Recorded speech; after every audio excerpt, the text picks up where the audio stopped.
Gloire à Dieu, au plus haut des cieux, et paix sur la terre parmi les hommes en tout lieu.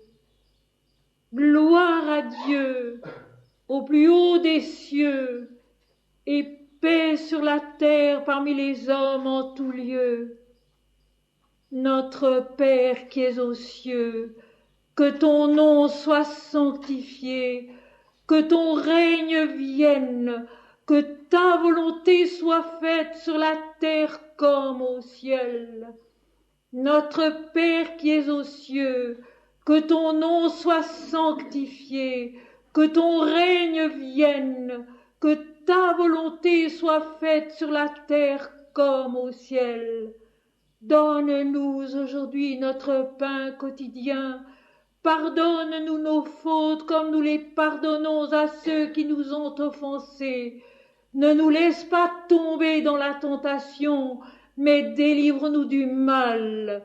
Car c'est à toi qu'appartiennent le règne, la puissance et la gloire, au siècle des siècles.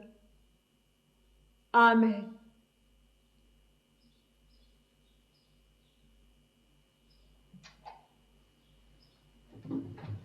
Et très chers amis, à tous, une très affectueuse bienvenue.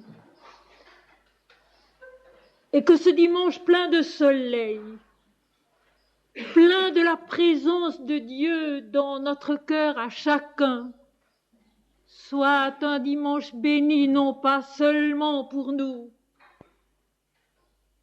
Et je répéterai la parole de Moïse, si souvent dite hier.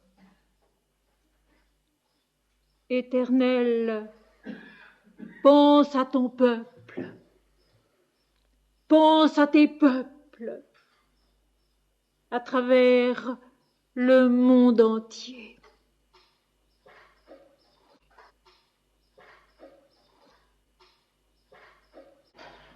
Dans le secret où chante le parfum des choses et ma joie, sur l'ultime parcours qui va de leur mystère à mon âme, je vis Dieu.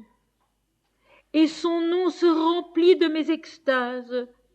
Son nom les contenait avant ma vie, et ma vie ne le grandit pas, mais le découvre seulement après tant d'autres qui l'aimèrent. Qu'il soit loué celui dont le nom porte aussi l'humanité. Je suis la feuille au vent morte qui s'éparpille, dans le sein de la terre où je retourne est la nuit, cette face opaque des choses. Sur le tombeau des feuilles s'agenouille mon âme épris, et ma chair a compris son message et sa loi.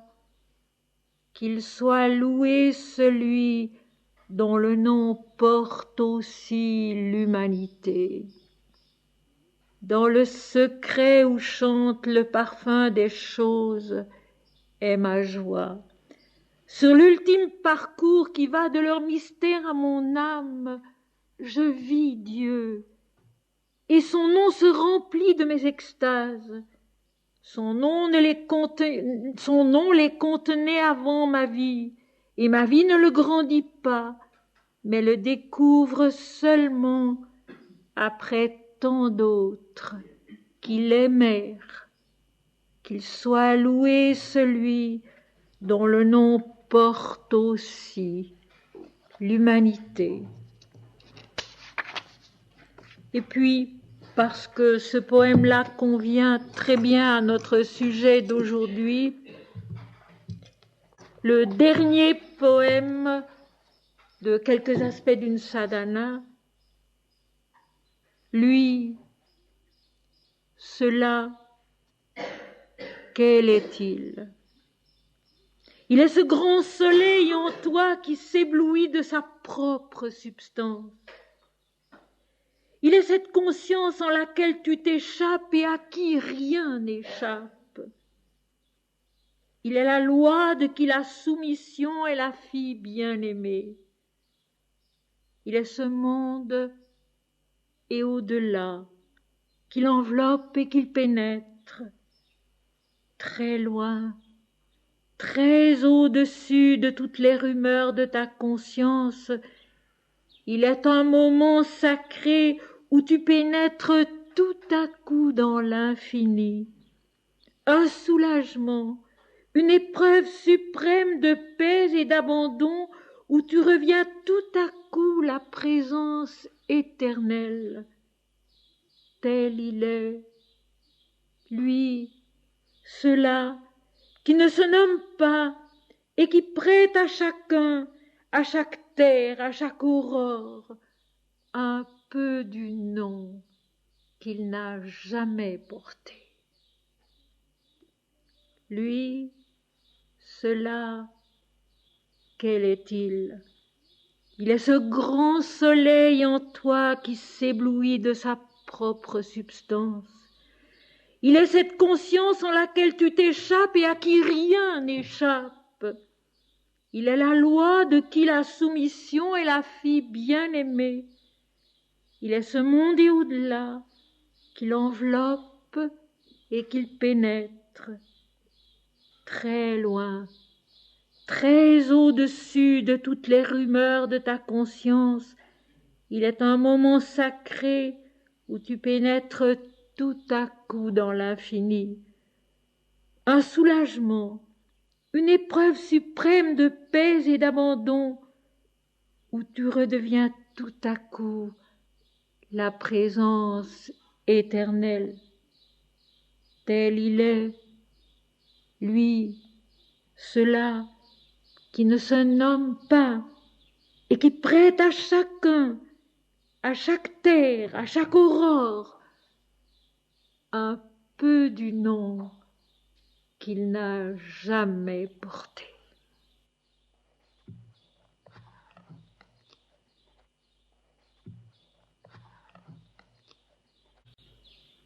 Mes chers amis, l'an dernier, le dimanche 19 juin 1988, nous nous étions penchés ensemble sur l'admirable chapitre 17 de l'Évangile selon saint Jean,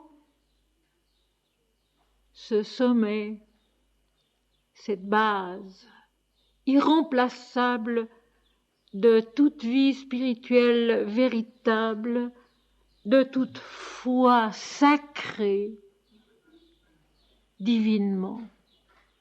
Père, que tout soit un, comme toi et moi nous sommes un. Qu'il soit en moi comme je suis en toi et comme tu es en moi. Père, qu'ils soient tous parfaitement un. Lorsque Jésus dit cela dans l'extase, ce n'est pas seulement à ses disciples et à quelques amis de l'époque qu'il pensait, c'était au monde entier.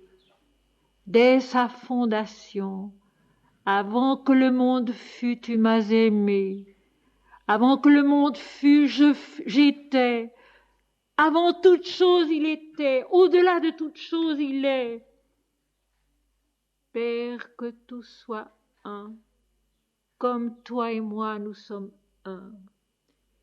Qu'il soit en moi comme je suis en toi et comme tu es en moi. Père, qu'ils soient tous parfaitement un dans la paix de l'esprit qui fait, qui sait, qui est. Cette année, c'est encore un chapitre 17 que je vous apporte. Je n'ai pas fait exprès, mais c'est ainsi. C'est encore un chapitre 17 que je vous apporte. Le chapitre 17 de l'Évangile selon saint Luc, que l'on peut intituler très simplement « Jésus enseigne ». Et je pense que c'est l'une des choses principales du Christ, comme de tous les saints, de tous les sages que nous connaissons, enseigner. Nous avons besoin d'être instruits, nous avons besoin d'être enseignés de la parole de vérité, du Verbe divin. Nous avons besoin de le prendre et de le reprendre et de l'étudier, mais sous l'égide de ceux qui savent un peu pour avoir vu et entendu.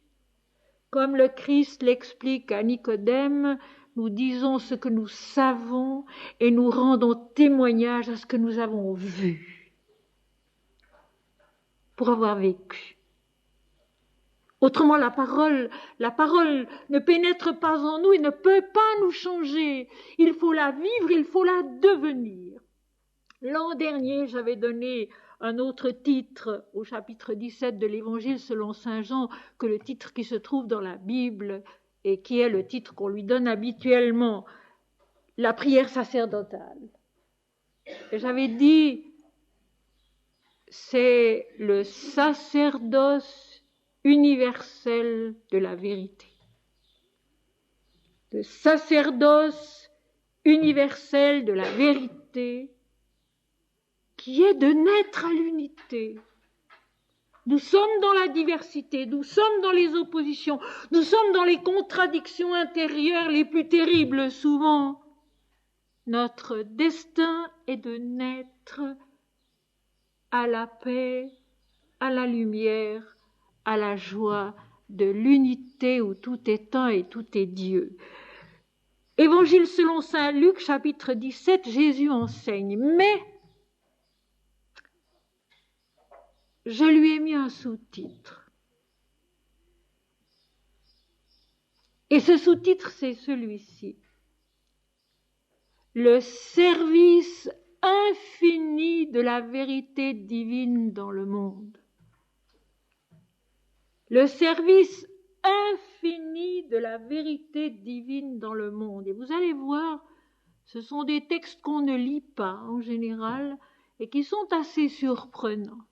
Peut-être que le tout début du chapitre ne vous est pas totalement inconnu, la suite vous l'est certainement, et ce sont des textes passablement surprenants. Donc, Évangile selon saint Luc, chapitre 17, Jésus enseigne, et c'est vrai, il parle, il enseigne, et de cet enseignement découle la compréhension, la vision du service infini de la vérité divine dans le monde. C'est dit, comme toujours dans les textes sacrés, dans la Bible, Ancien comme Nouveau Testament, avec des fêtes qui sont des fêtes de l'esprit, dans le concret. Vous savez, mes amis, la vie mystique, la vie des saints, la vie des sages, elle est extraordinairement concrète.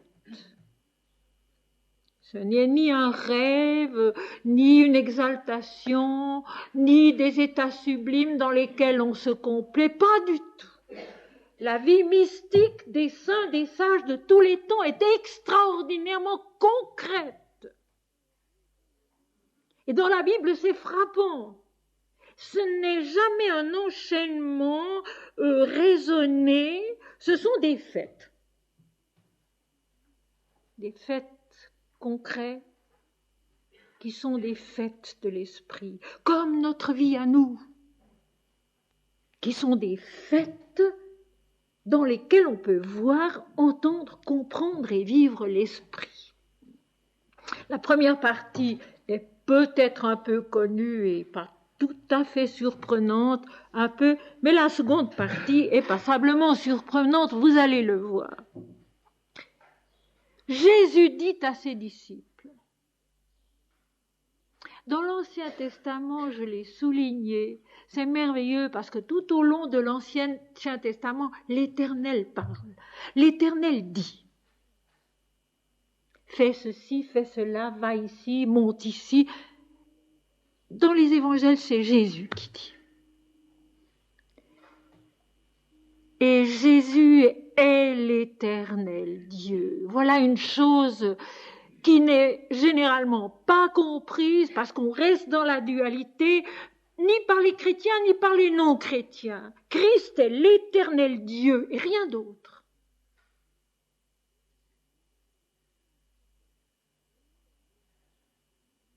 Présent ici-bas, avant la fondation du monde. La loi de la rédemption divine, en chacun et en tous et dans l'univers entier, avant la fondation du monde, cette articulation de la création qui est la descente dans la manifestation et la remontée vers l'absolu, vers l'éternel esprit. Il est cela, cette base, cette clé, au fond de nous-mêmes, de chacun et de tous, de quelque pays que nous soyons, de quelque foi que nous soyons.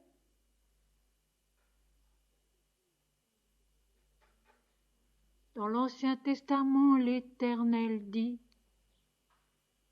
dans le Nouveau Testament, Jésus dit, et c'est la même chose. Et c'est si bienfaisant de savoir que c'est la même chose. Que nous sommes tous frères, égaux, semblables, promis à l'identification bienheureuse, quelle que soit notre culture, notre civilisation, nos habitudes, nous sommes un. Une Mahanandamayi ne cessait pas de le dire, un Ramakrishna ne cessait pas de le dire, Jésus l'a dit. Sri Aurobindo l'explique, le développe.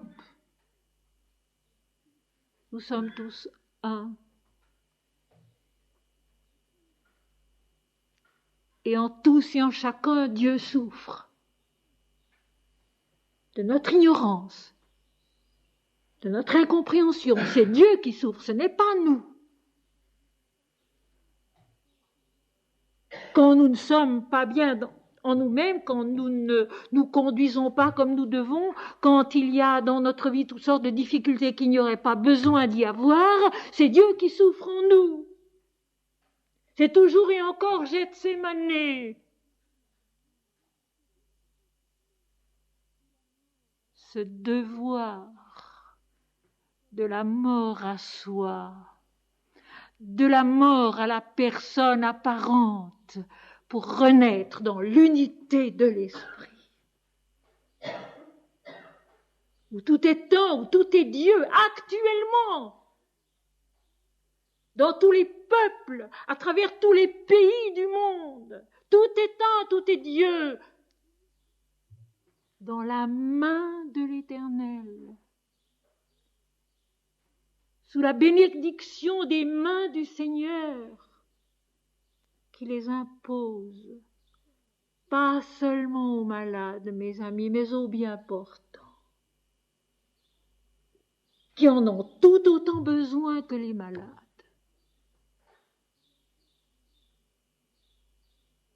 Jésus dit, il y a une chose qu'on oublie, qu'il ne faut pas oublier. Quand Jésus dit, quand Jésus parle, c'est de tout en haut, du verbe originel de la vérité qu'il s'exprime. De tout en haut de cette vision en lui qui est vie, lumière, béatitude, où tout est un, où tout est Dieu. Il ne dit pas à notre niveau jamais. Tout l'Ancien Testament dit monte.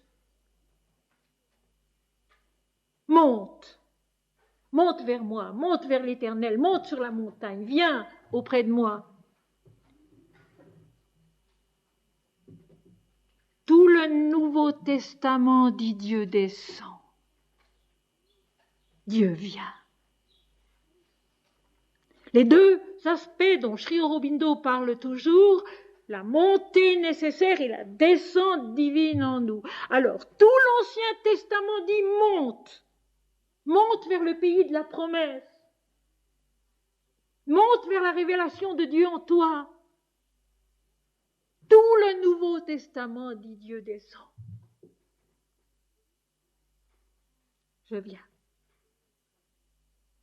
Je viens bientôt, je suis là. En vous.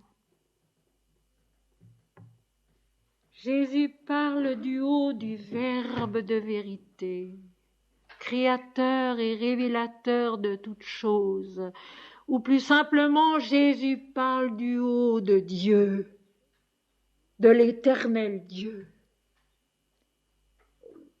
Et par là, il descend en nous et il nous attire à soi.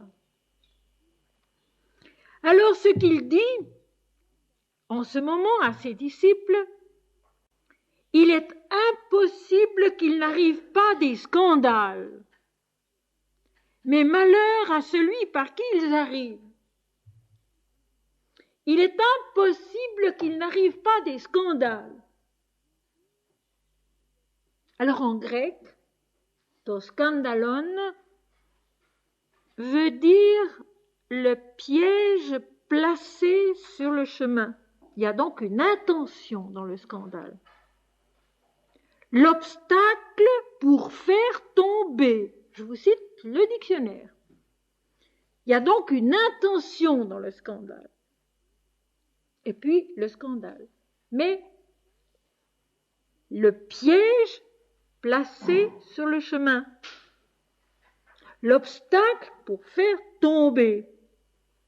Alors nous avons appris que le Seigneur Ganesha, qui est le gardien de nos forces spirituelles, celui qui fait l'action, celui qui nous aide, il place en effet des obstacles sur notre chemin, il place en effet des pièges sur notre route, mais ce n'est pas pour nous faire tomber, c'est pour nous faire avancer. Ce sont les difficultés qui viennent de la vie, qui viennent de Dieu et qui, avec l'aide de Dieu, nous permettent de faire un pas de plus, de surmonter une difficulté, de surmonter un obstacle. Mais ici, ce n'est pas le cas puisque Jésus ajoute « mais malheur à celui par qui le scandale arrive ». Alors d'abord, son affirmation « il est impossible qu'il n'arrive pas des scandales ». Effectivement, dans le monde des dualités, dans notre monde où il y a la vie et la mort, le bien, le mal, l'agréable, le désagréable, le blanc, le noir, il y a en effet des pièges qui se placent sur le chemin, des obstacles pour nous faire tomber parce que nous sommes asservis à la perception des dualités et que nous n'arrivons pas à surmonter la difficulté par l'unité. Mais malheur à celui par lequel le scandale arrive. Alors le scandale, mes amis, c'est quoi? Eh bien, le scandale, mes amis, c'est ce terrible mensonge. Ce terrible mensonge qui, jusque dans la foi religieuse, trompe l'homme, le fait tomber, l'empêche de remporter sa victoire, la victoire de la révélation, la victoire de l'Apocalypse, parce que le scandale, c'est de dire et ne pas faire. Il y aura tout le chapitre 23 de l'Évangile selon saint Matthieu, où Jésus ne cesse de le dire, malheur à vous. Malheur à vous parce que vous dites et vous ne faites pas. Vous proclamez la loi, mais vous ne la mettez pas en pratique. Vous l'imposez aux autres, mais vous ne la vivez pas. Le scandale, c'est cela. C'est ce trouble. C'est ce mensonge qui s'installe dans la vie à notre insu. Parce que nous ne sommes pas vrais. Et tout à l'heure, vous allez voir, c'est très touchant, parce que pour une fois, les disciples ont bien compris, et la réponse qu'ils font montre qu'ils comprennent où est l'effort à faire. Je ne veux pas vous le dire d'avance, mais je vous le signale, les disciples auront une réaction pour une fois qui montre qu'ils ont compris et qu'ils essayent de comprendre comment éviter d'être un scandale. Ce mensonge qui s'installe, parce que c'est toujours l'homme d'abord et non pas Dieu. Et j'aimerais répéter ici, parce que c'est utile, la simple phrase de Sainte Jeanne d'Arc. Dieu premier servi. C'est simple, c'est facile à retenir et c'est une chose qu'il faudrait se répéter souvent. Dieu premier servi dans n'importe quelle circonstance. Dans la ménagère chez elle, dans sa cuisine, dans son appartement, dans l'homme qui travaille à l'extérieur, chez l'enfant qui apprend à vivre, Dieu premier servi, puisqu'il est question du service infini de la vérité divine dans le monde et dans la vie. Dieu premier servi. Lorsqu'on chante Dieu en soi beaucoup, souvent, le scandale est automatiquement évité. Mes amis, l'humilité ignorante ou l'ignorance humble n'est pas grave. Elle conduit en général à une découverte de la vérité. Mais l'ignorance aveugle, orgueilleuse, qui affirme qu'elle sait, ça c'est le scandale et c'est le danger. Et pas seulement dans le monde religieux, mais partout, partout. Un maître qui enseigne une matière qu'il ne possède pas vraiment, qu'il ne domine pas vraiment, qu'est-ce qu'il enseigne? Il enseigne des fautes, il enseigne des erreurs, il enseigne un scandale.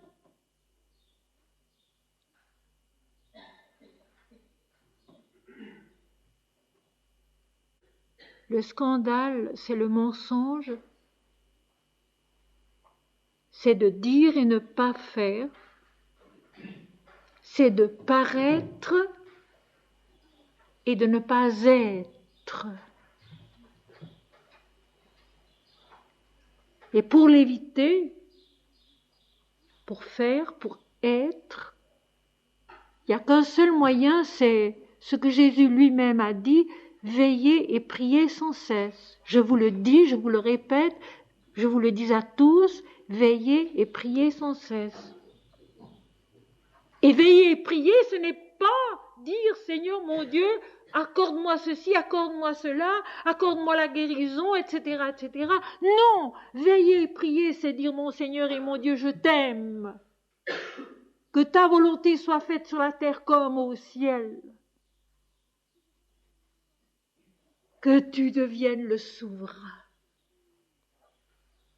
Le souverain en moi, le souverain dans le monde, exactement comme Moïse intercédait sans fin et disait à l'Éternel, mais l'Éternel, aide-moi pour aider ton peuple.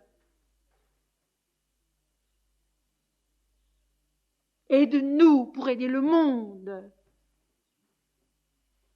Non, pas nous-mêmes. Le scandale, c'est le mensonge des dualités. C'est de dire et ne pas faire, de paraître et de ne pas être. Être, c'est toujours la même chose. Écoute Israël, l'Éternel ton Dieu est un. Père, que tout soit un, comme toi et moi nous sommes un.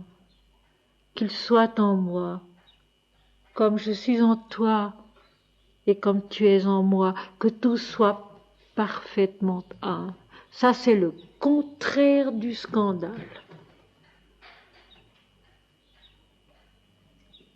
Malheur à celui par qui le scandale arrive. Malheur, malheur.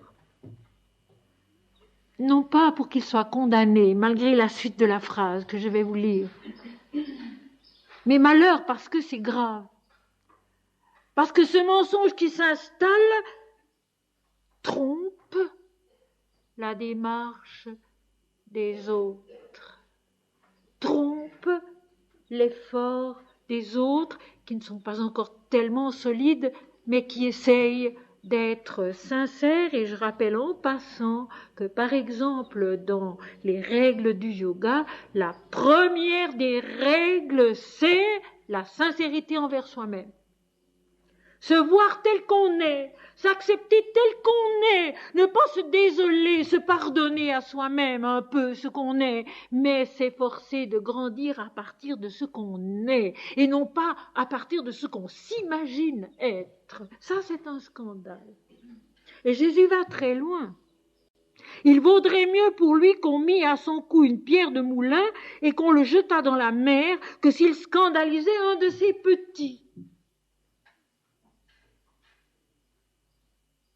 Ton micron et auto hena, un de ses petits. Le scandale qui blesse, qui égare, qui déséquilibre les petites choses, les bases de notre vie, de notre être. Vous savez, dans les Védas, il y a toujours question de ces bases qui sont le physique, le vital, le mental, de ces bases qui doivent être tenues haut.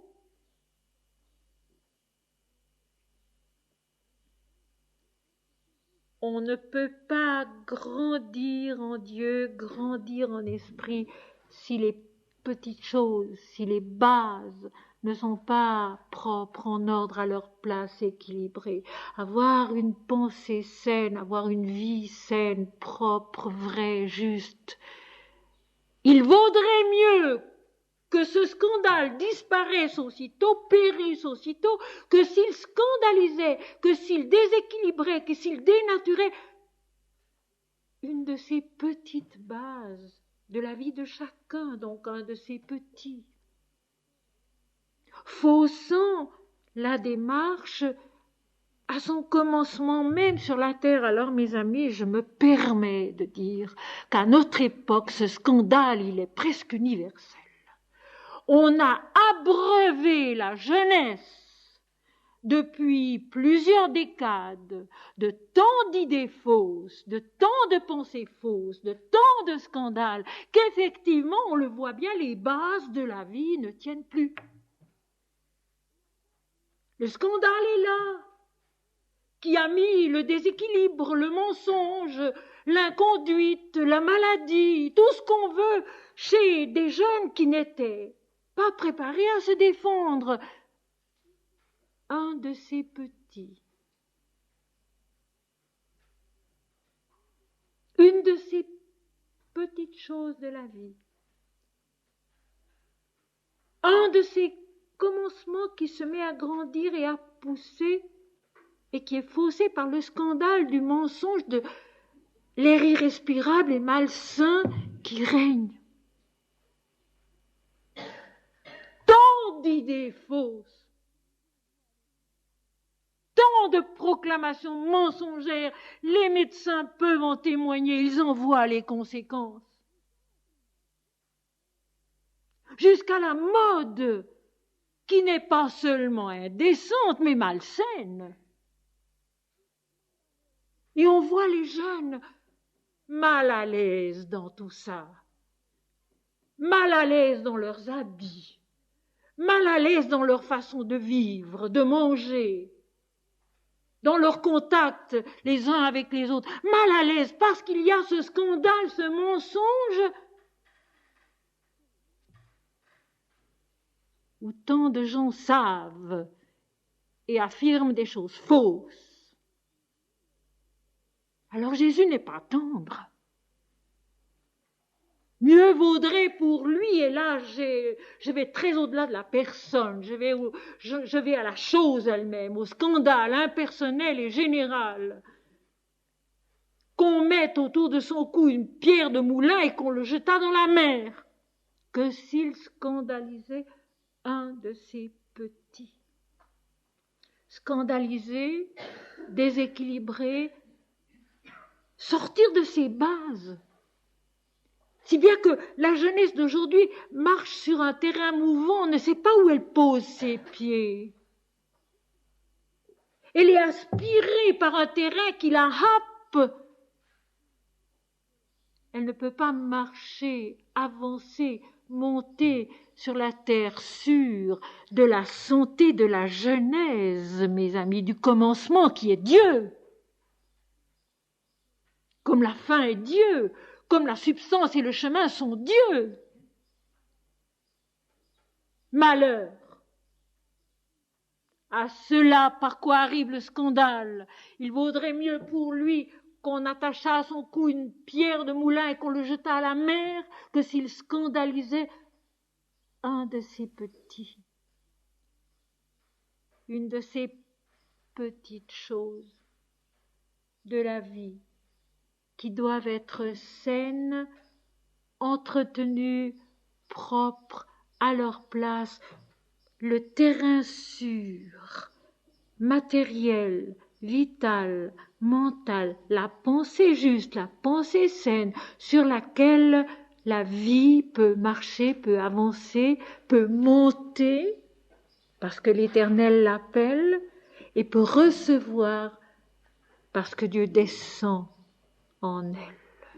Tout est si beau et tout est si parfaitement créé. Rappelez-vous la parole de hier soir.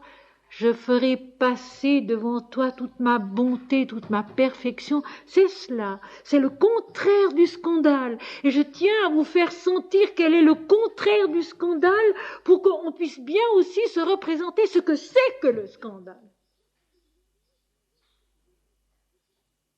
Le piège mis sur le chemin, l'obstacle placé pour faire tomber.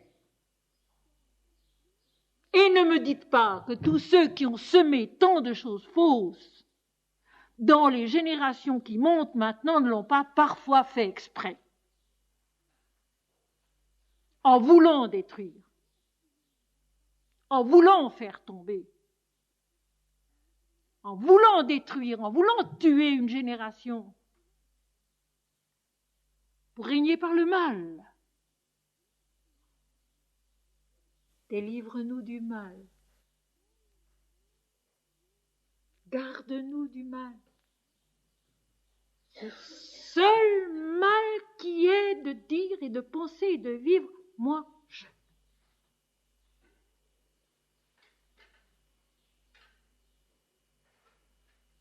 Moi, je. Non, pas moi, Seigneur, mais toi, toi seul. Toi seul qui est la joie, la vie, qui renaisse toujours, quelles que soient les horreurs des hommes et les erreurs des hommes.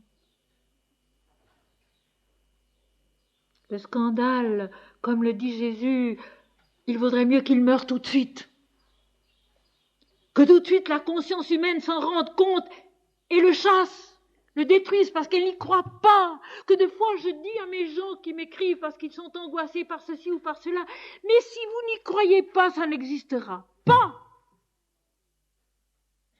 Quand on me dit je suis envoûtée, j'ai un mauvais esprit en moi, je réponds, mais si vous n'y croyez pas, ça n'existe pas. Face au scandale, il faut faire la même chose. Je ne vous crois pas. Ce qui est vrai, c'est Dieu. Ce qui est vrai, c'est la vie. Tu ne tueras point. Est-ce qu'on s'en souvient aujourd'hui? Tu ne tueras point. Gloire à Dieu, au plus haut des cieux, paix sur la terre parmi les hommes en tout lieu. Père, que tout soit un. Et Jésus est venu le montrer, comme Moïse est venu le vivre, sur l'ordre de l'Éternel Dieu qui lui parle.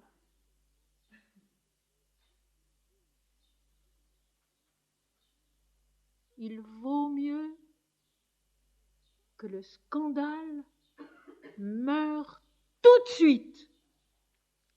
Et à ça, nous pouvons travailler. À ça, nous pouvons travailler.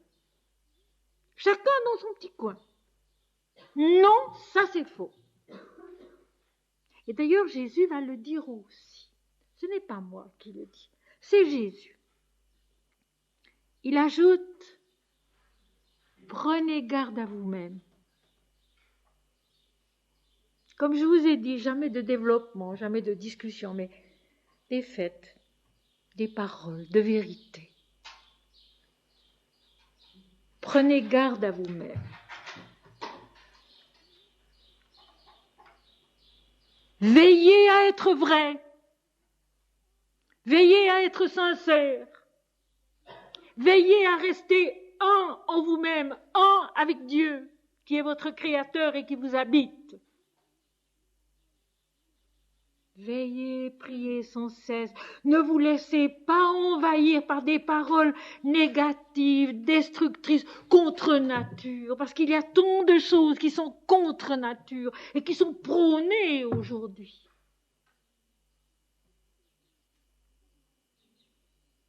Restez saints, S-A-I-N-S, et vous deviendrez saints, S-A-I-N-T-S. Soyez vrais, soyez sincères, soyez persévérants dans votre prière, simplement dans votre adoration. L'attente de consécration d'hier, l'attente d'assignation hier, vers laquelle on allait en se dépouillant de soi-même pour adorer Dieu, pour parler avec l'Éternel. Cette tente sur laquelle descendait la nuée quand Moïse y entrait. Ce face à face avec Dieu qui nous attend tous.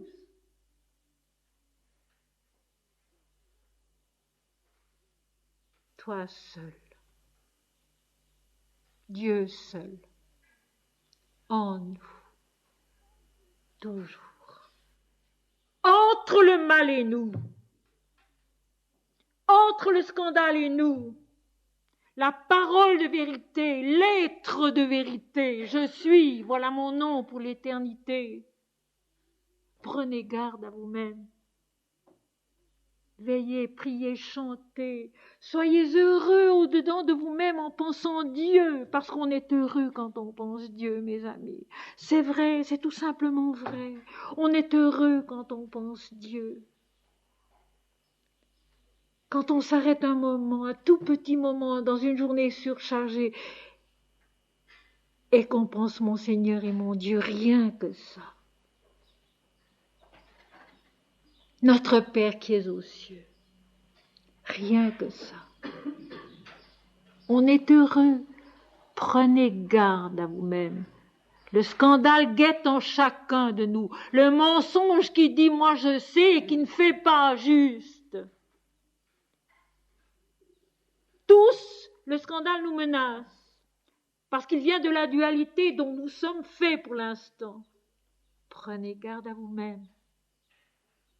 Gardez-vous de ce mensonge, de cet égoïsme, de cet orgueil qui conduit aux pires erreurs. Et maintenant la suite que nous allons essayer de bien comprendre, aussi difficile peut-être à expliquer que l'était un des passages hier dans l'Ancien Testament au chapitre 33 du livre de l'Exode.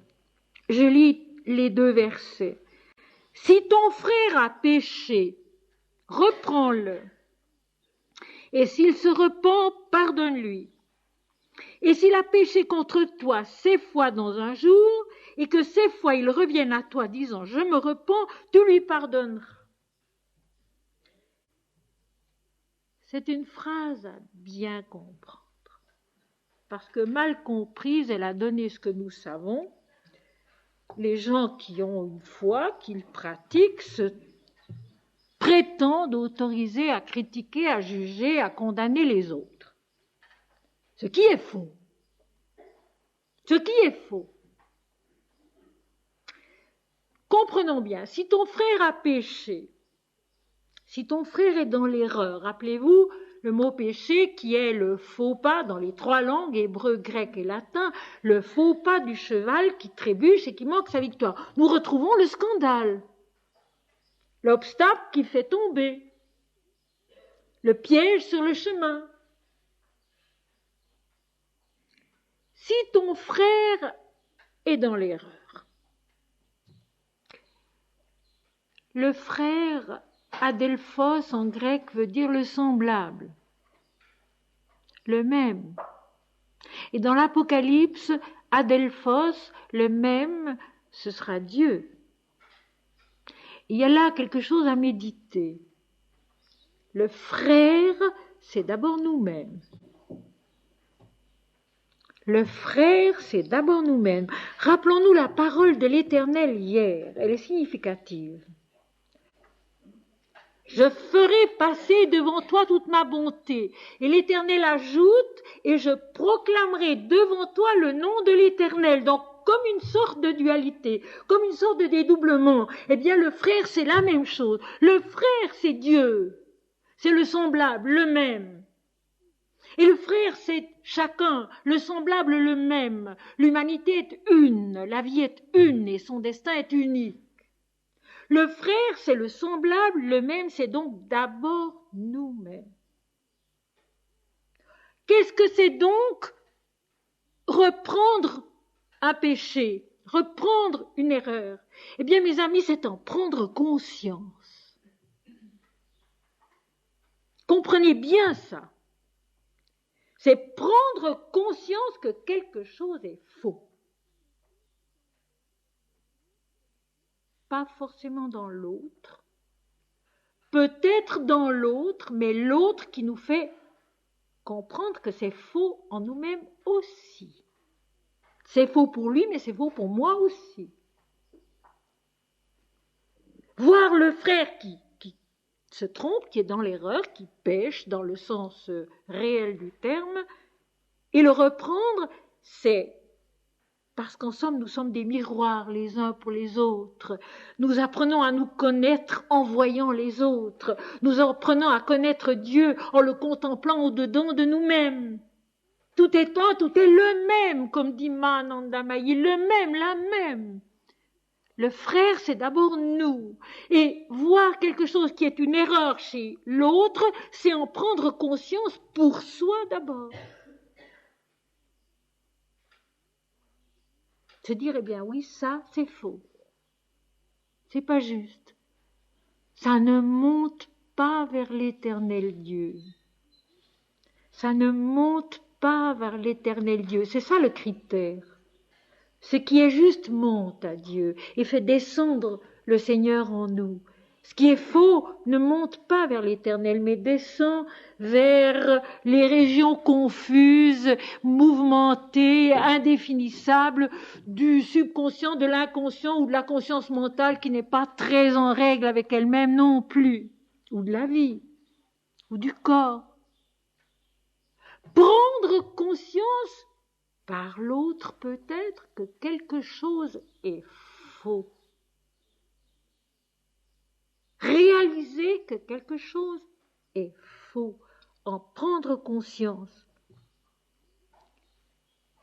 C'est la meilleure façon d'ailleurs d'aider son frère, c'est de ne rien dire, mais d'être autre chose. Et pour être autre chose, il faut avoir pris conscience que ceci ou cela est un scandale, est faux.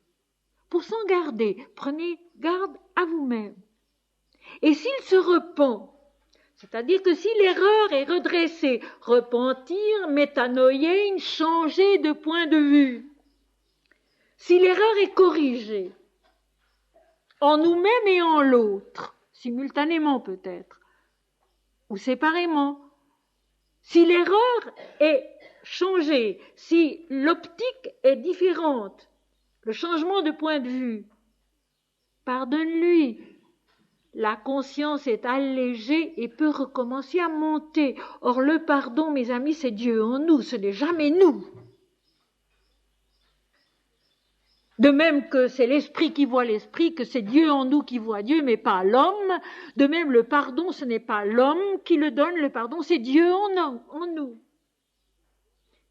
La conscience est allégée et peut recommencer à monter vers l'éternel. Il faut bien comprendre cela. Si ton frère a péché, si tu prends conscience d'une erreur, grâce à ton frère, si tu prends conscience d'une erreur, grâce à ton frère, reprends-le, c'est-à-dire rectifie en toi-même, d'abord. Parce que le frère, c'est le même, c'est toi-même. Et s'il se repent, s'il y a correction, s'il y a changement de point de vue, en toi-même et en lui, Pardonne-lui, c'est-à-dire laisse le pardon de Dieu agir en vous deux, afin que la conscience allégée, affiémie, allégée, qui a donné, pardonné, puisse recommencer à monter vers l'Éternel. Et s'il a péché contre toi 7 fois dans un jour, 7 fois les 7 plans de la conscience et de la vie, en un jour, dans une étape complète, 7 fois les 7 plans de la conscience et de la vie, sur tous les plans, donc dans l'être entier. S'il s'est trompé, s'il s'est égaré, si tu constates, si tu prends conscience qu'il y a erreur dans l'être entier, sur les 7 plans de la conscience et de la vie, en une étape, en un jour, et que 7 fois, cette prise de conscience permette la rectification, le repentir, le changement de point de vue, et qu'il vienne à toi en disant « je me repens ». Que tu viennes à toi-même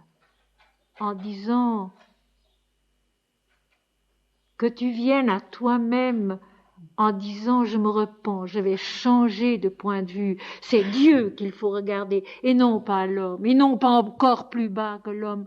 Vous savez, c'est tellement nécessaire que de fois nous nous trompons, que de fois nous devons prendre conscience d'une erreur et souvent nous en prenons conscience à cause du frère, à cause du semblable. Se dire à soi-même, je me repens. Je vais changer de point de vue, ce n'était pas juste, c'était un scandale, c'était faux, ça ne regardait pas, ça ne montait pas à l'Éternel Dieu. 7 fois, tu lui pardonneras. Et dans un autre texte de l'Évangile selon saint Matthieu, Jésus dira à Pierre qui lui pose la question, tu pardonneras à ton frère jusqu'à 70 fois 7 fois. Donc toujours laisser agir en nous ce pardon divin qui attend au fond de nous. Parce que le pardon de Dieu, il est en nous, en permanence, cet allègement de la conscience qui peut déposer une erreur, un scandale et recommencer à monter vers l'Éternel Dieu.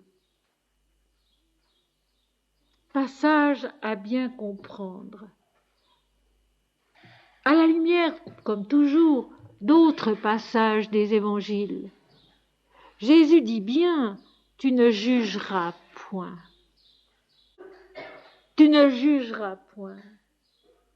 Car si tu juges, on te jugera de la manière dont tu as jugé et on te mesurera avec la mesure que tu as employée pour mesurer. Tu ne jugeras point. Donc il ne s'agit pas de reprendre son frère au sens où on le pense, où on le comprend immédiatement lorsqu'on lit le texte. Il s'agit d'une prise de conscience en soi-même grâce à l'autre peut-être,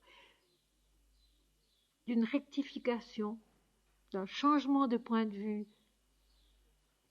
et du pardon divin qui en résulte en nous, ce pardon qui est Dieu en nous, toujours prêt à nous permettre de repartir, de remonter. Rappelons-nous la 3e béatitude, heureux les miséricordieux, car ils obtiendront miséricorde. Mes amis, une fois de plus, la clé, le secret, qui simplifie tout et qui permet tout, c'est être et se taire. Être et se taire. Être en Dieu, avec Dieu, par Dieu, pour Dieu et se taire. Et la prise de conscience, le repentir, le pardon suivent automatiquement. Être et se taire. Mais être, c'est aussi devenir de plus en plus. Nous l'avons vu hier avec Moïse. Grandir, monter, comprendre de mieux en mieux et arriver à la fusion avec l'Éternel Dieu. C'est un travail, c'est un chemin. qui demande des siècles, qui demande des vies. C'est le travail de l'humanité tout entière. C'est le travail de tous les peuples ensemble. C'est le travail des siècles. Où merveilleusement le temps s'efface quand on est donné de toutes ses forces, de tout son être à la vérité. Comme disait sainte Thérèse de Lisieux, servir la vérité. Et ce service de la vérité, nous allons le voir maintenant. Le temps alors disparaît, peu importe qu'on ait 20 ans, 30 ans, 40 ans, 50, 70 ans ou davantage. Le temps n'existe plus, le temps ne compte pas, l'espace non plus. Il y a l'existence qui est l'éternel Dieu et à l'intérieur de laquelle tout est possible. Tout le meilleur, tout le pire aussi, malheureusement. Mais tout le meilleur est possible. Sri Aurobindo, l'impossible d'aujourd'hui devient la possibilité de demain. L'impossible d'aujourd'hui devient la possibilité de demain. Et la mort n'y change rien parce qu'elle n'existe pas.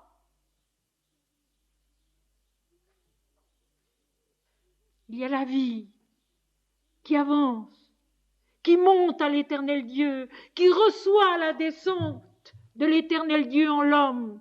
Cette rencontre ineffable et merveilleuse, où tout est temps, où tout est Dieu, où tout est reconnu parfait comme au 7e jour de la Genèse. Le véritable sens du mot sabbat, cette contemplation de l'éternel et de son œuvre qui sont parfaits.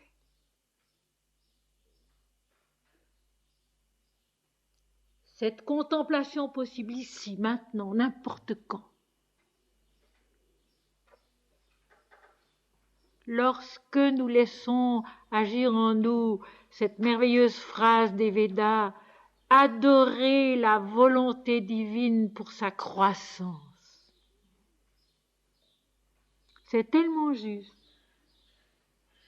Prenez garde à vous-même.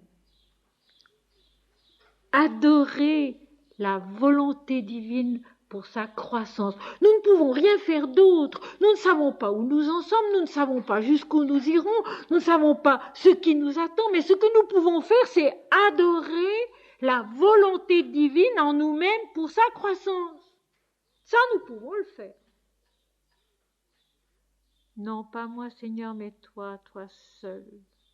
Et puis, mes amis, tout de même, les règles du décalogue, les lois de l'Éternel. Tu adoreras l'Éternel ton Dieu et tu le serviras lui seul. Tu aimeras ton prochain comme toi-même. Tu ne tueras point, etc., etc., etc. Tout de même, c'est vrai encore.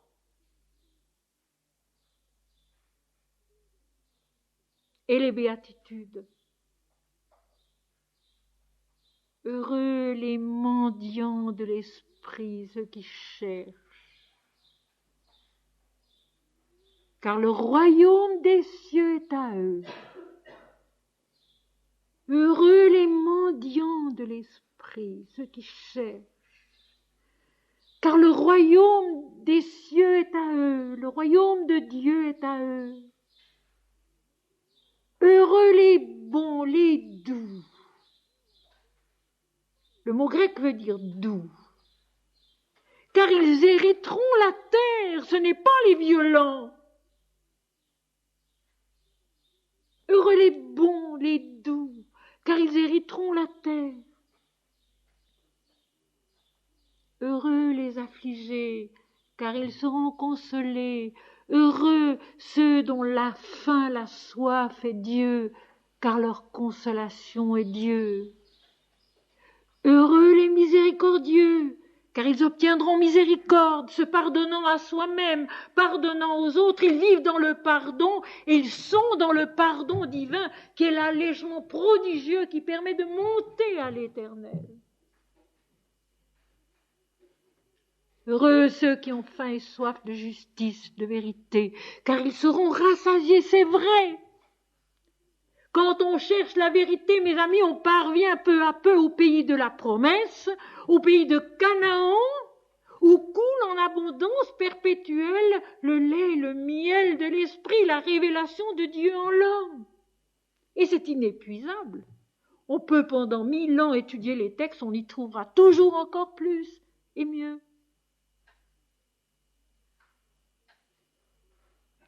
Heureux ceux qui procurent la paix, car ils seront appelés fils de Dieu.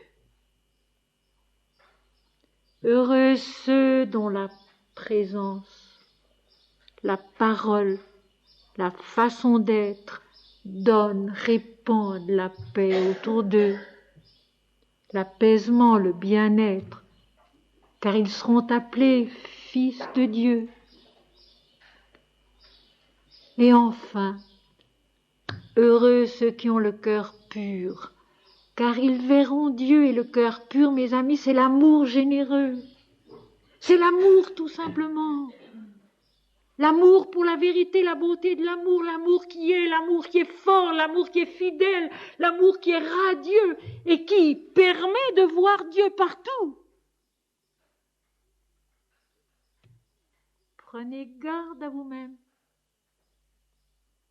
Chantez en soi les béatitudes à l'occasion aussi.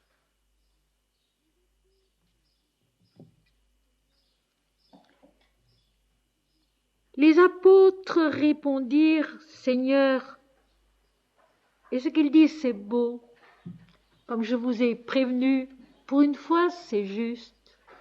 Ils ont compris et leur réponse est émouvante. Écoutez-la bien. Les disciples dirent au Seigneur, augmente-nous la foi. C'est une belle réponse. Et pour une fois, elle est juste, elle est tout à fait juste. Ils ont compris. Augmente-nous la foi. Pistis en grec veut dire la foi, la confiance, mais aussi la fidélité. Augmente-nous la foi, c'est sûr. Seigneur, nous vacillons vite. Seigneur, nous doutons vite. Seigneur, nous sommes vite égarés, perdus, ne sachant pas bien où est la droite et la gauche, le bien et le mal, la vie et la mort. C'est vrai. Augmente-nous la foi. Mes amis, la foi, elle est à vivre surtout, et elle s'augmente alors, elle est à vivre surtout dans les mauvais moments. Ce n'est pas dans les bons moments qu'il faut dire je crois, et prier tous les jours et être très heureux. Non, c'est bien. Mais là où la foi s'augmente, lorsqu'on s'efforce de la maintenir coûte que coûte, c'est dans les difficultés. Seigneur, je n'y comprends plus rien. Seigneur, je ne sais pas où je vais. Seigneur, tout est tellement à l'encontre de ce que je crois, pense, vis, qui me paraît juste. Je suis perdue devant les situations, devant ma situation, devant ce que je suis moi-même. Mais tu es.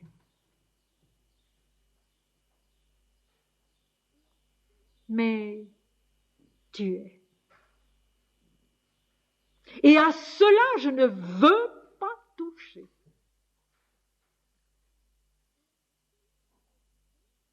Je ne veux pas toucher à ça. Tu es. Et comme Jésus va l'affirmer tout à l'heure, tu es en moi. Hommes, frères, ayez confiance en vous-même, disait Swami Vivekananda. Dieu est en vous. Dieu est en vous. Et Dieu est la seule chose qu'on ne puisse pas nous enlever. Si nous avons la volonté de le maintenir en nous. personne ne peut nous le prendre jamais. Ni la vie, ni la mort, ni la souffrance, ni la joie.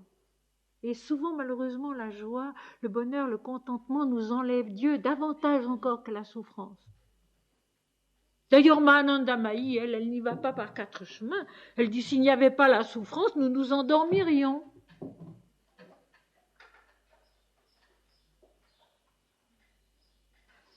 C'est vrai. Augmente-nous la foi.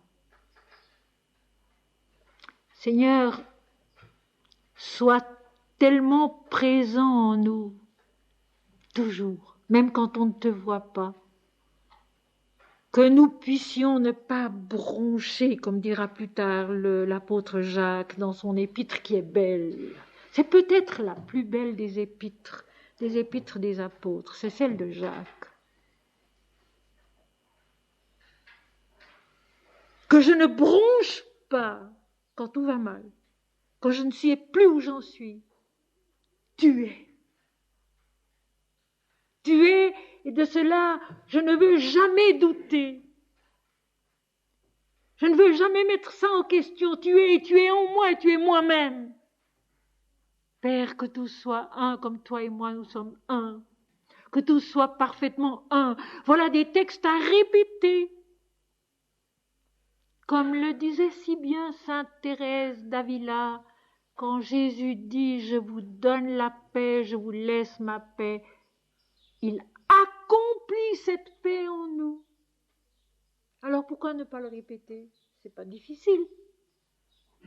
Je vous donne la paix, je vous laisse ma paix. C'est pas difficile. Et cette paix s'installe en nous, œuvre en nous, nous rend forts et augmente notre foi. Seigneur, augmente-nous la foi. Permets que, tout en ne comprenant pas toujours, loin de là,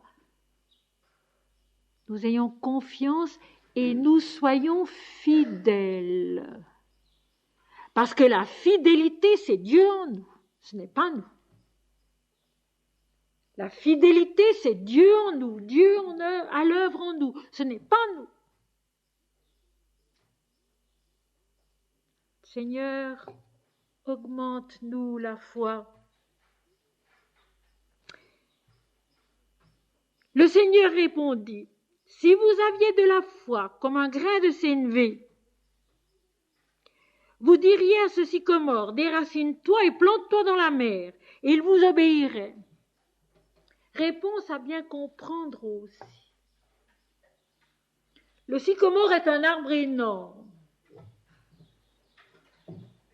La foi, c'est une graine, c'est une semence qui doit être déposée en nous par le Seigneur et grandir, parce que nous l'arrosons de notre piété, de notre constance, de notre amour. Le sycomore, c'est un arbre énorme qui est un scandale, un obstacle sur le chemin. Si notre foi est une graine, même très petite, face à cette énormité du scandale, de l'erreur, de l'obstacle, tout simplement, cette petite graine grandira, tout en restant petite, sera assez forte pour écarter l'obstacle, pour l'envoyer se planter ailleurs, perdre ses racines et se planter dans la mer mouvante de l'inconscient, du néant, disparaître, mourir. C'est au fond revenir à ce que Jésus disait à propos du scandale et de la pierre du moulin. Si votre foi était une graine vivace, forte, qui pousse, fidèle, confiante, l'énormité de l'obstacle s'en irait, vous le diriez, va-t'en, va te perdre dans la mer mouvante de l'inconscient, du néant, où le sycomore va mourir, exactement comme le scandale doit mourir, et il vous obéirait. C'est une image, mais elle est juste et elle est vraie.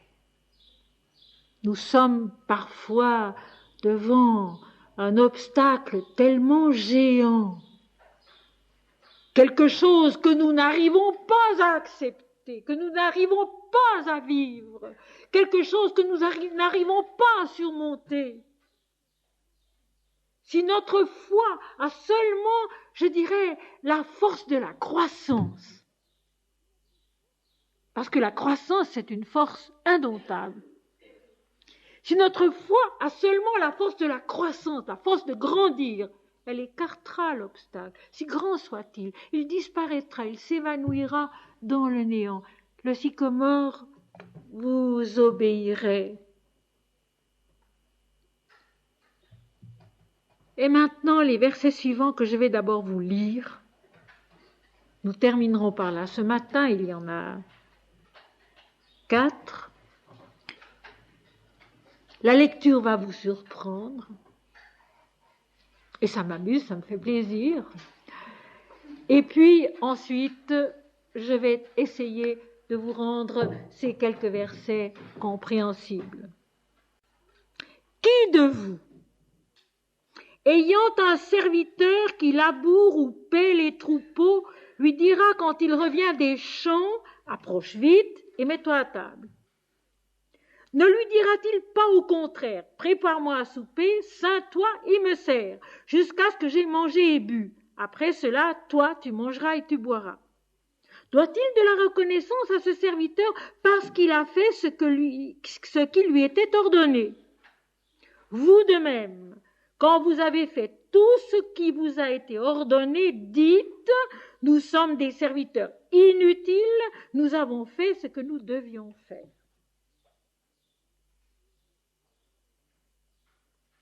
Et c'est pourquoi j'ai donné au sujet de ce matin ce titre, le service infini de la vérité divine dans la vie.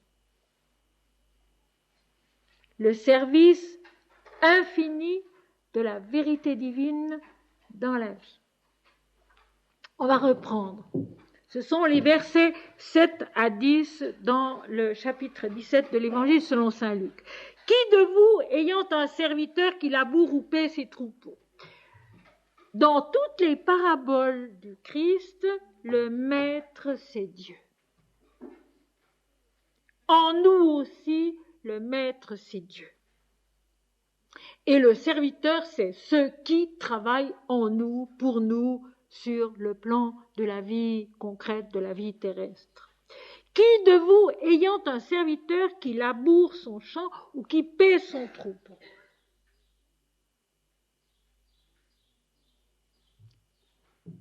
Ce travail en soi-même est déjà une grâce, la grâce des grâces. Labourer un champ apprend à connaître la vie de bien des manières et fait progresser l'être intérieur autant que cela nourrit l'être concret, l'être physique. Il y a le champ terrestre à labourer, il y a aussi la conscience qui est un champ à labourer. Et ce labour est en soi-même une grâce divine. Un travail qui nous fait grandir, un travail qui nous apprend beaucoup de choses. Et le labour, il est aussi bien mental, affectif, spirituel que terrestre, concret. Et labourer un champ, travailler la terre, conduit à la connaissance de Dieu. Paître un troupeau demande beaucoup d'amour et beaucoup d'intelligence, beaucoup de connaissances, beaucoup de savoir-faire dans différents domaines. Il faut savoir soigner le troupeau, le tenir propre, l'emmener dans des endroits favorables, où il sera dans un climat qui lui convient, où il trouvera la nourriture dont il a besoin, l'eau aussi dont il a encore presque plus besoin, l'entourer de toutes sortes de soins, de compréhension, d'attention, qui développe en l'homme une connaissance de la vie, et donc par conséquent aussi une connaissance de l'esprit, de la lumière de l'esprit. Et tout à l'heure, nous allons voir que le troisième point, ce sera le service du Seigneur, l'adoration de Dieu, le don de soi à Dieu, qui est le suprême service, le suprême travail, la plénitude de la vérité. Donc, tout ce travail du laboureur, du pasteur, sont des grâces de la vie comme elle est sur la terre, qui nous conduisent à Dieu, à monter en Dieu, en esprit et en vérité, à recevoir aussi du ciel la lumière et la connaissance divine qui descend en nous. Donc, la question que pose Jésus, elle est claire. Qui de vous, ayant un serviteur qui laboure ou paie les troupeaux, lui dira, quand il revient des champs, fatigué de sa journée de travail, « Approche vite et mets-toi à table, tu as mérité une récompense. » C'est notre raisonnement à nous, ça. Mais il n'est pas juste. C'est notre raisonnement à nous. Mais il n'est pas juste. Ce serviteur, il a déjà reçu sa récompense.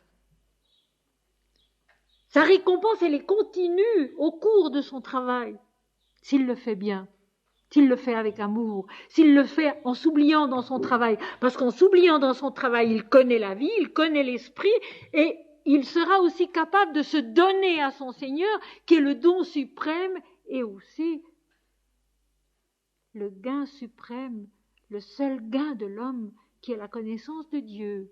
Là, nous retrouvons la parabole du denier, le maître de la vigne qui engage des ouvriers à toutes les heures du jour et qui leur donne à tous, à la fin de la journée, un denier. Ceux qui ont travaillé 12 heures, ceux qui ont travaillé 1 heure, ils reçoivent tous un denier. Et bien sûr, quelqu'un proteste.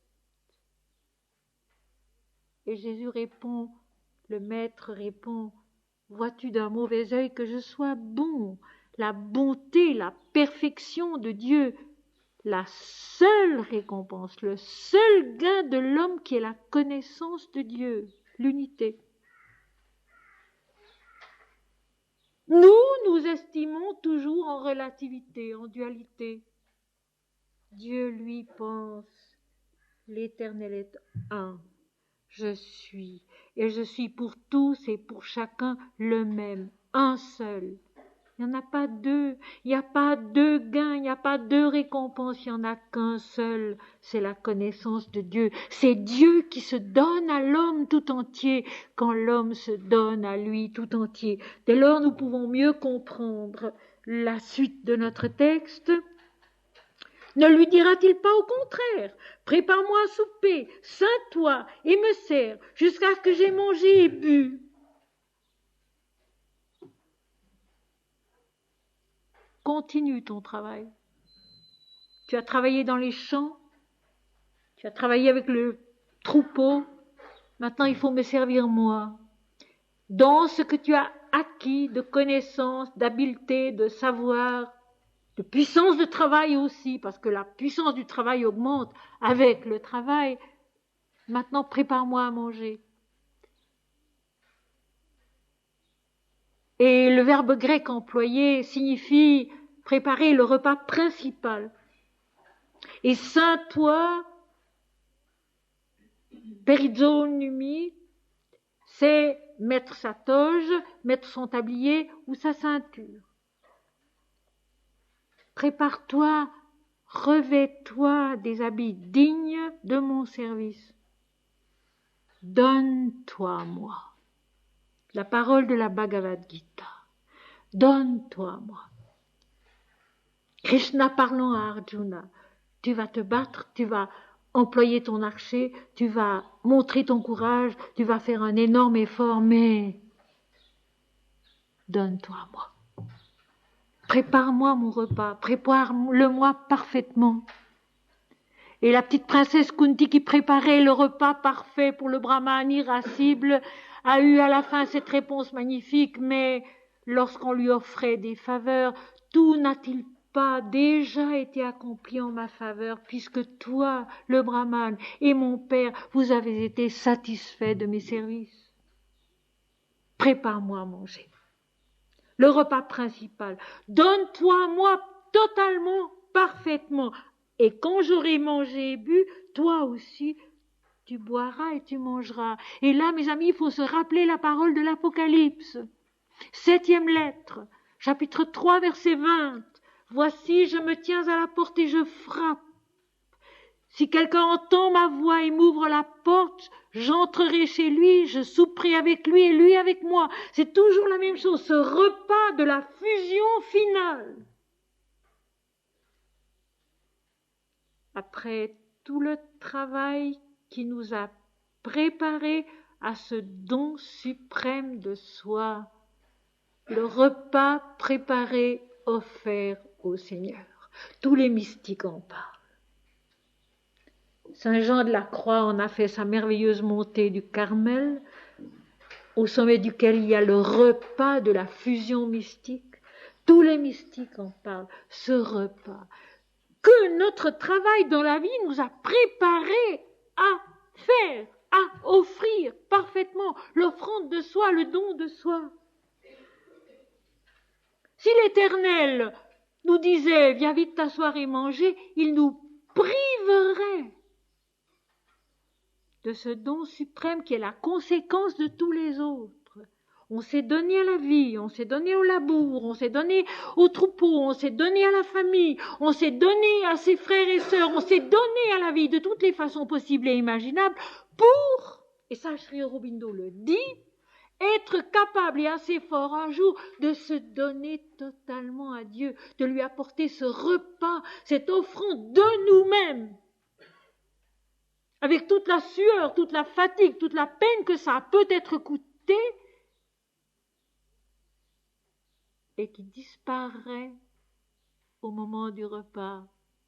Quand moi-même j'aurai mangé et bu, quand j'aurai été rassasié de ton offrande, de ta piété, toi aussi tu boiras et tu mangeras, tu boiras et tu mangeras ma vérité.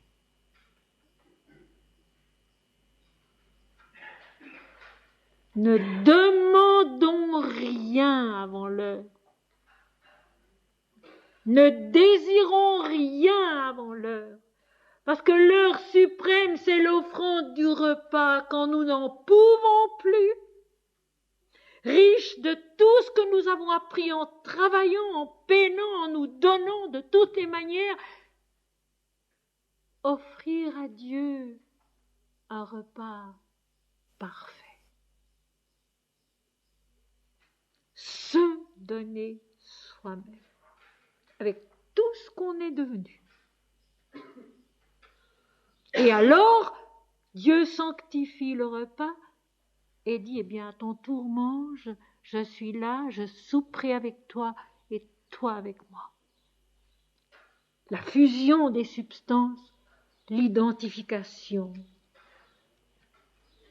Vous de même, quand vous avez fait tout ce qui vous avait été ordonné, vous de même, quand vous avez fait tout ce qui vous a été ordonné par la vie, tout simplement par la réalité, dites, nous sommes des serviteurs inutiles.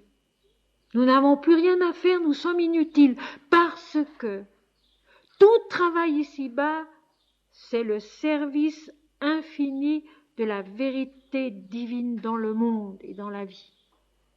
Tout ce qu'on fait, tout ce qu'on est, nous fait grandir en esprit et en vérité si nous le voulons bien, si nous le faisons comme un service. Et le mot grec employé, c'est doulos, qui est l'esclave. Donc en fait, un travail total et non rémunéré. Dites, nous sommes des serviteurs inutiles, nous avons fait tout ce qui nous avait été ordonné, nous avons fait tout ce que la vie nous a demandé. Maintenant, nous sommes inutiles, nous avons autre chose à faire. Nous donner nous-mêmes. Nous avons fait ce que nous devions faire. Nous n'avons rien fait de plus.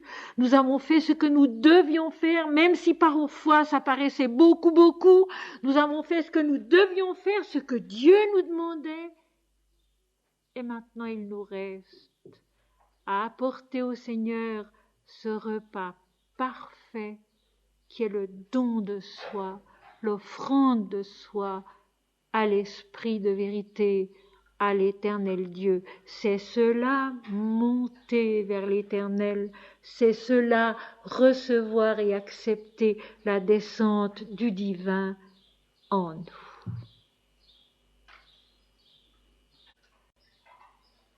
Le service infini de la vérité divine dans le monde et dans la vie.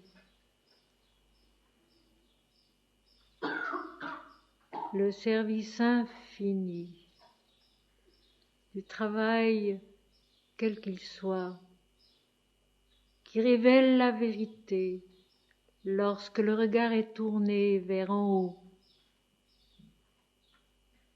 et qui apporte la conclusion merveilleuse de la fusion de l'homme et de Dieu qui sont un au commencement, dans le devenir et à la fin.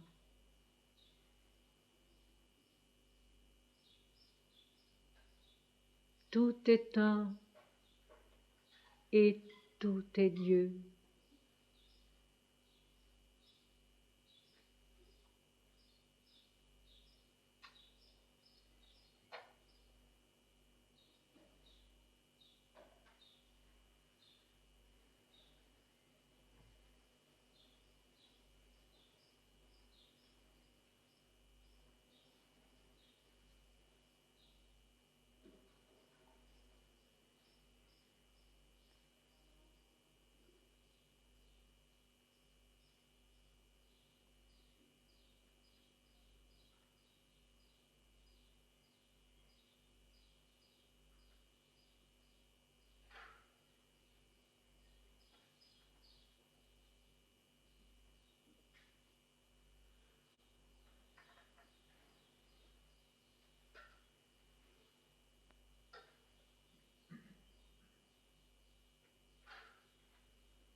Seigneur mon Dieu, éclaire-nous pas à pas. Instruis-nous pas à pas. L'Éternel parle du fond des temps. Jésus dit du fond de nous-mêmes. Seigneur Dieu, éclaire-nous, conduis-nous pas à pas.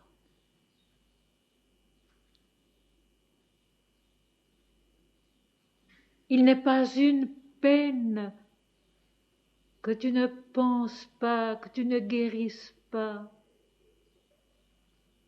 dont tu ne fasses jaillir une bénédiction si nous l'acceptons.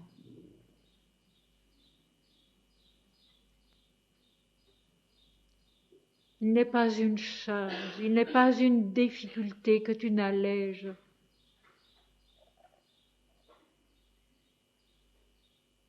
Si nous acceptons de la comprendre selon toi.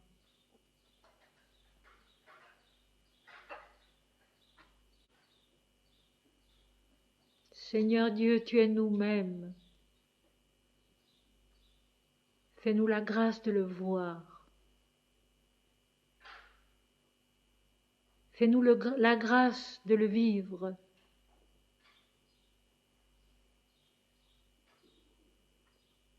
Fais-nous la grâce de l'aimer, de te préférer à nous-mêmes.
Voici mes mains, Seigneur, elles sont ton ouvrage.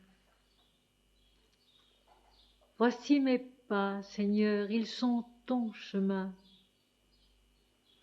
Voici mes pensées, Seigneur, elles sont ton intelligence. Voici mon cœur, Seigneur, il est ton amour. Voici mon âme, Seigneur, elle est ta joie.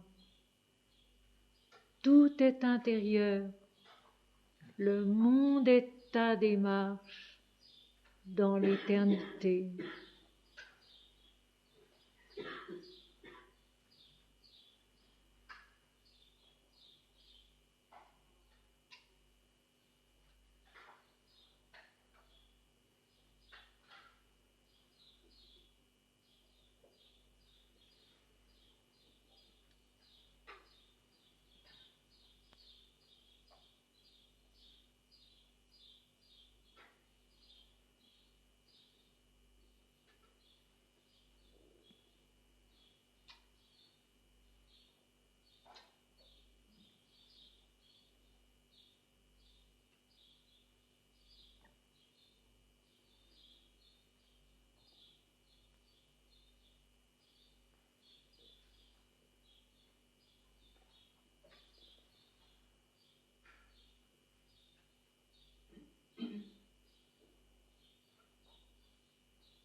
Plus haut, toujours plus haut,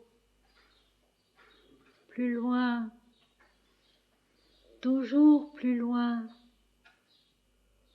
Monte ici, monte vers moi, dit l'Éternel. Je viens, dit Jésus.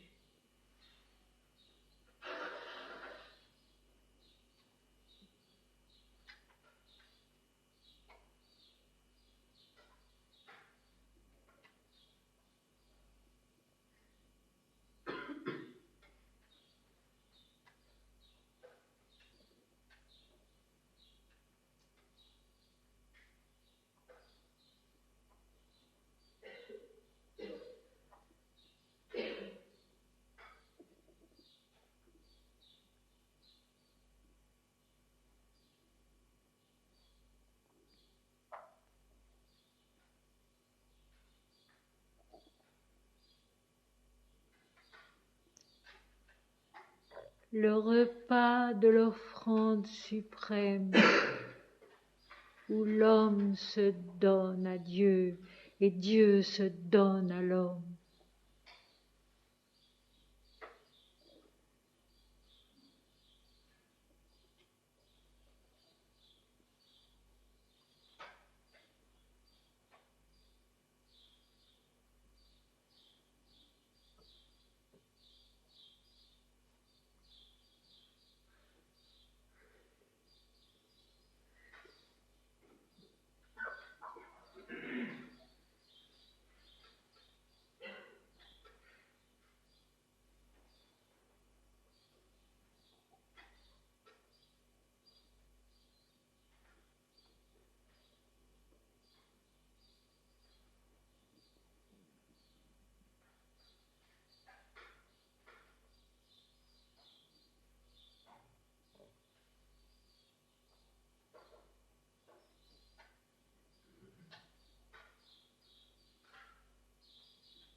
Seigneur, merci.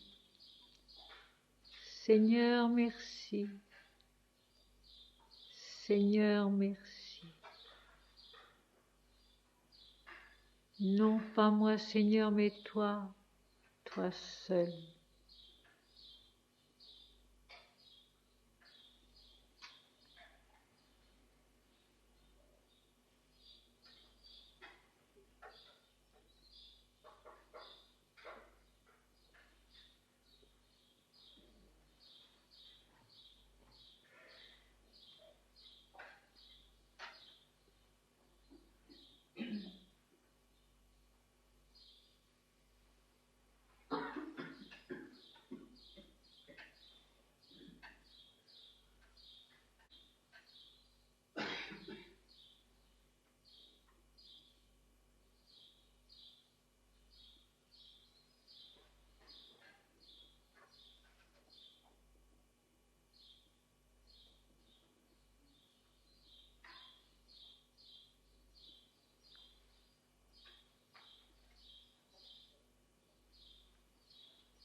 Le scandale, le mensonge, la fin du scandale, la fin du mensonge,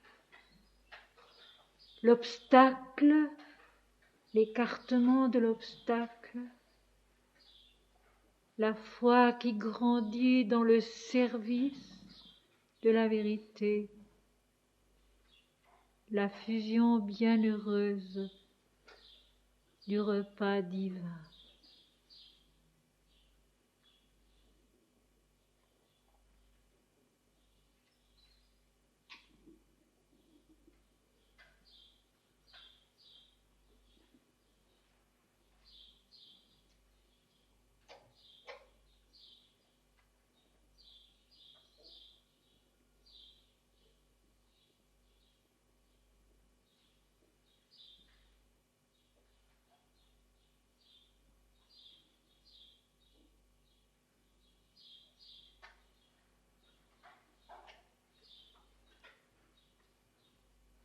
Mon Seigneur et mon Dieu, je t'aime. Mon Seigneur et mon Dieu, je t'aime.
a plus de jour, il n'y a plus de nuit, il n'y a plus que ta beauté, ô Seigneur. Il n'y a plus de forme, il n'y a plus de nom, il n'y a plus que ta présence, ô Seigneur. Il n'y a plus de voix, il n'y a plus de chant, il n'y a plus que ta parole, ô Seigneur. Il n'y a plus d'extase, il n'y a plus de peine, il n'y a plus que ton amour, ô Seigneur. La douleur et la mort sont un aspect de ta joie, ô Seigneur. Et je suis le roseau dans lequel tu souffles, Seigneur. L'univers est le vase, et tu es l'infini, ô Seigneur, qui s'écoule en lui. Tout est vie, tout est connaissance, tout est béatitude, et tu es l'Éternel, Seigneur, cela qui est. Il n'y a plus de jour, il n'y a plus de nuit, il n'y a plus que ta beauté, ô Seigneur. Il n'y a plus de forme, il n'y a plus de nom, il n'y a plus que ta présence, ô Seigneur. Il n'y a plus de voix, il n'y a plus de chant, il n'y a plus que ta parole, ô Seigneur. Il n'y a plus d'extase, il n'y a plus de peine, il n'y a plus que ton amour, ô Seigneur.